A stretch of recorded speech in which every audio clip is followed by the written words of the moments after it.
Welcome back to Parental Advisory, Expecting Parents with First Coast News. I'm Joe Kaczynski, and with me is Katie and Casey.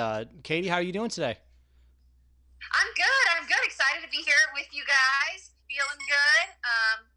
Had my latest test. I did the 24-week test for gestational diabetes and didn't have it. So I'm feeling good. Awesome, good news. Casey, how are you doing? Doing good. Still without a webcam, obviously, but doing good. Hanging in there. I just had my 20 week, and we had to go to a specialist. Ended up not being anything, but we went to a specialist that I guess the best ultrasounds in the city. So I'll probably get that bill later on for sure. But everything's good, so that's all that matters, and we're happy, healthy, all that good stuff. Good, same here. Hannah's happy, healthy, maybe a little bored because she's stuck inside all day, but otherwise we're doing good. But guys, we're not alone today. Katie, we were talking about this the other day because we're at a stage where we're supposed to be looking for pediatricians, and I know, Casey, you're just a few weeks away from the recommended time to start looking. So with us today is Dr. Hillary Rockwell. He is an independent private practice pediatrician. Dr. Rockwell, thank you so much for joining us today. Glad to be here. Nice to be with y'all.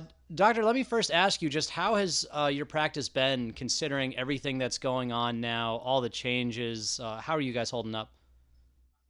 I think we're all holding up pretty well.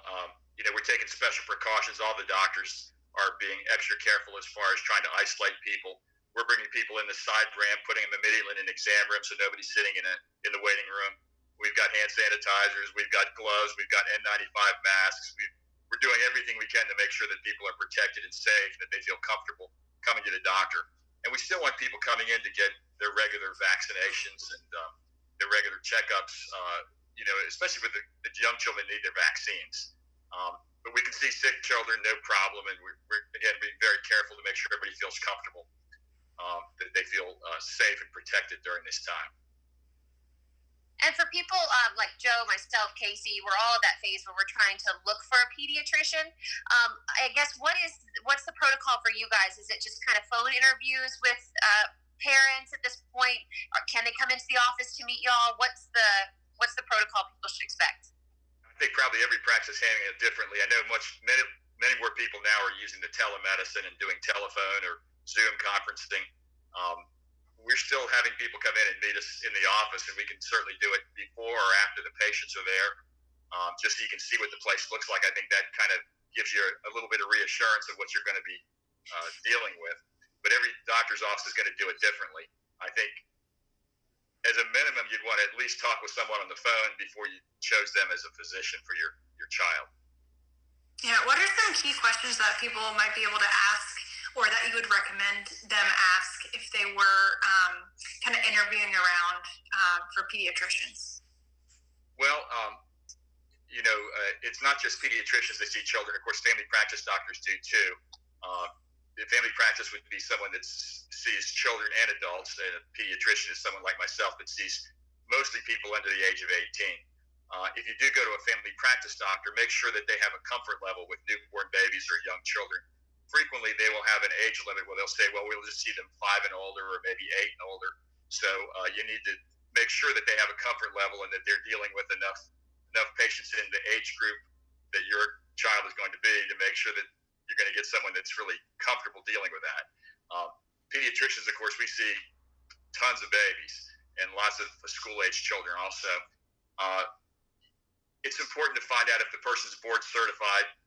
That doesn't guarantee that they're a good physician. However, being board certified, about half the pediatricians are board certified, and that just means they've passed the tests that show that they are going to practice in a way that's consistent with normal American standards of care. You can be board certified and not be a very good doctor, and you can be not board certified and still know what you're doing, but board certification is a good thing. It's a good initial screen for a lot of people. You'd want to find out someone's office hours. You'd want to make sure that they take your insurance, whatever insurance you're going to be using.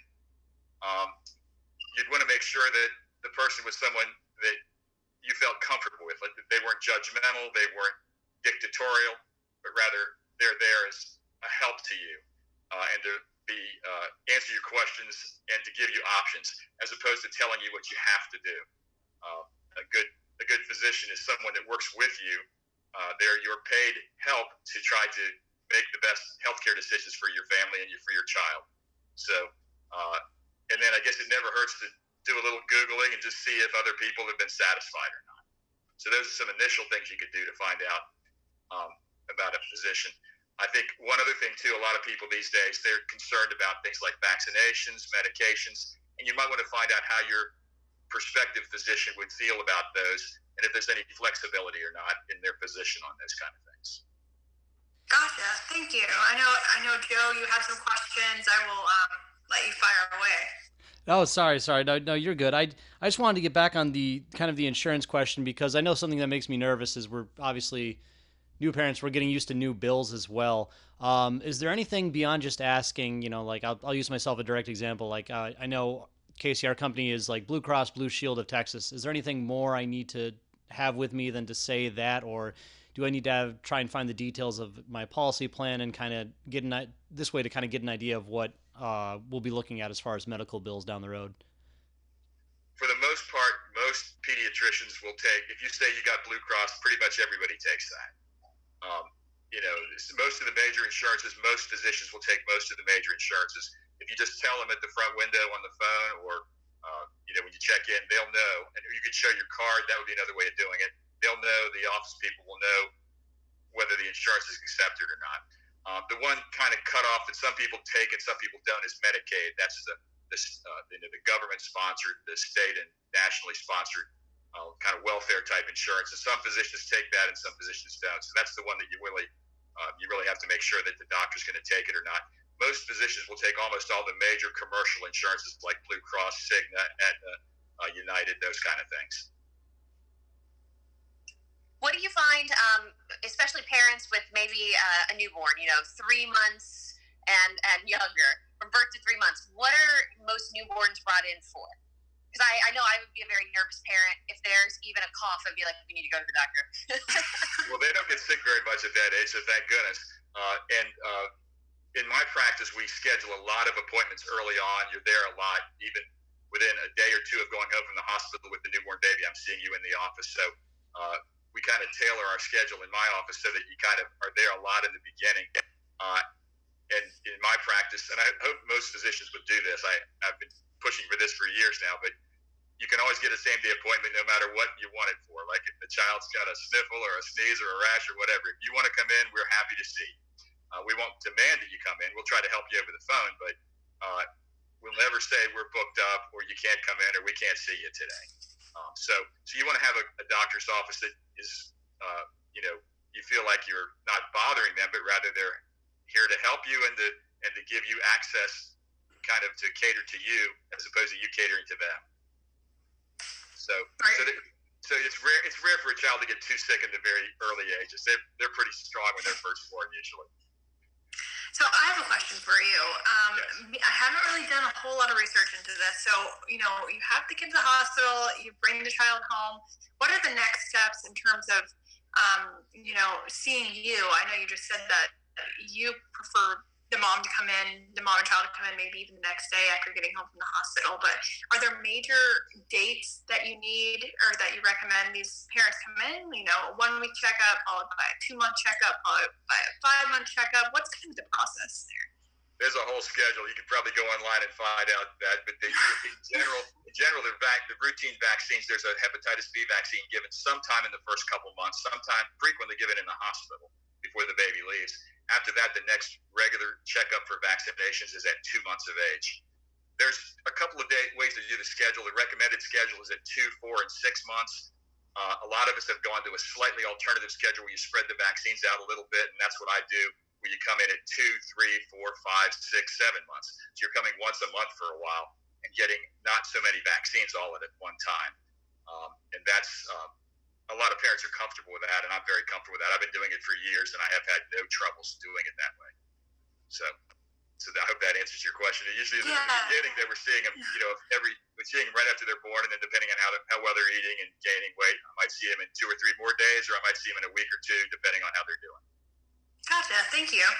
You're welcome. Doctor, I'm a bit of a known procrastinator in my household. Now, I'm breaking that, and I'm trying really hard to make sure I continue to break that for our incoming child. But why is it so important so early out? Because I guess I was a little surprised at first when they said, you're about a little more than halfway through. Now's the time to get the pediatrician. Why is it so important to do that now as opposed to waiting any longer? Well, I think the main thing is you've met the person, you have a comfort level, maybe you've even seen the office. Now you've got a comfort level. So when you go in with a new baby and you have a question, then you have confidence that this person is giving you information that you can trust. And maybe you've got something to worry about. Maybe, usually nothing serious, but maybe, and that way you're not in a crisis situation trying to find, a pilot for the airplane. You've already chosen your captain for the airplane, and you're comfortable with that captain and the airline, and then you have much more confidence that things are going to go well. I guess, especially with everything COVID-19 related, how concerned should parents be with newborns about COVID-19 and going to doctors' offices? I know you said that there's like different procedures in place at the moment, but I know that, Joe, Casey, and I, we all have a little time. But for people, maybe giving birth today or, soon, how concerned should they be going to visit doctors' offices with COVID-19 still such a major concern? Well, I guess any going out in public is a little bit of a concern.